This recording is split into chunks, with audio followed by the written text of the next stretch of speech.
and it will stay dry throughout the afternoon. Expect a partly sunny sky.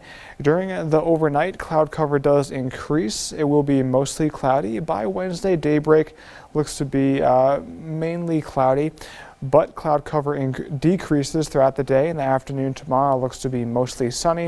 It will stay dry during the day Thursday, but those chances for showers and storms do return Thursday night. Sure could use some of those showers because the big country is in a drought. It is getting worse.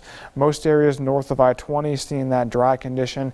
We are in that moderate drought in portions of King and Kent County. In the heartland is seeing that moderate drought in portions of Mills and Comanche County. Today for those highs up there in the mid 70s, so it looks to be nice and mild. The trend is going up from there, should be in the 80s tomorrow. It will stay warm through Friday, cooling down a bit Saturday, should be in the lower 70s, and those chances for showers and storms we'll be seeing Thursday night through this weekend. Today expect a gusty south wind. During the overnight, winds do stay around those same speeds, should be around 15 to 25 miles per hour during the overnight, and it will stay windy for the day Wednesday.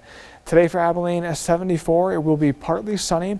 During the overnight, staying mild and not too bad out there, low of 60 with a mostly cloudy sky. Brownwood today, it will be breezy and mild overnight. It will be windy. Those winds pick up a little bit with that low near 57, and cloud cover increases during the overnight. Here is that 7-day forecast. Staying warm through Friday, cooling down a bit this weekend. It will stay windy pretty much every day this week. Chances for storms Thursday night through Sunday. May see some of those stronger to possibly severe storms Thursday night and Saturday. Forecast dries out Monday, and it looks to be pretty mild.